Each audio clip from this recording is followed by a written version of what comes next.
More than 30,000 people gathered at a vigil in Washington, D.C. to remember more than 100 fallen officers being inducted into the National Memorial. 8 officers from Minnesota and surrounding states were killed in the line of duty in 2023.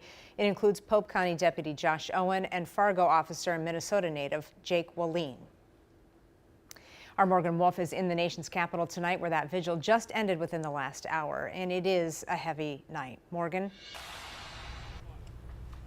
It really is, Rena, but a truly powerful display of law enforcement unity on display here at the nation's capital, just steps from the U.S. Capitol itself. So over 300 officers and family members from Minnesota and surrounding states made their way here to Washington, D.C.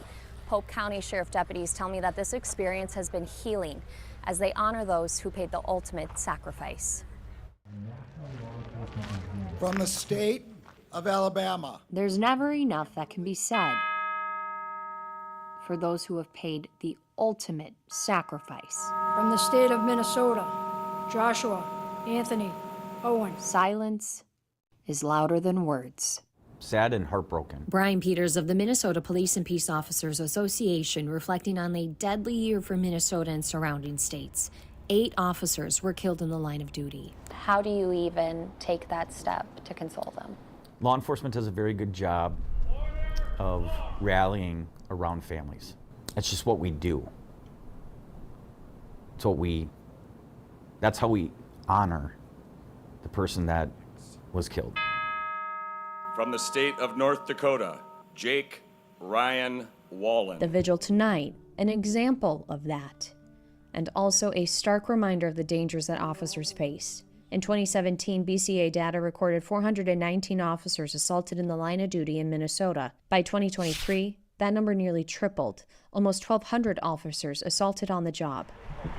Minnesota's relationship with law enforcement has been embroiled in turmoil for the last 4 years. Brian believes, though, that there is a changing of the tides.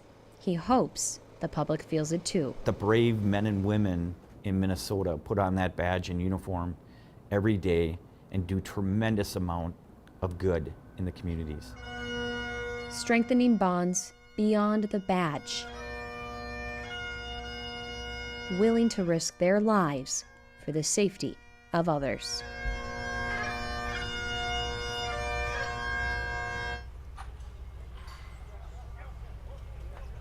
It really was an emotional evening. There were some pretty big names here as well. The Secretary of Homeland Security and the Attorney General were part of the ceremony, and I'm told that the President will be a part of a ceremony that will be happening on Wednesday.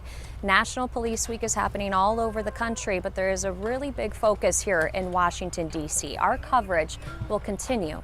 Live in Washington, D.C., I'm Morgan Wolf for KARE 11 News.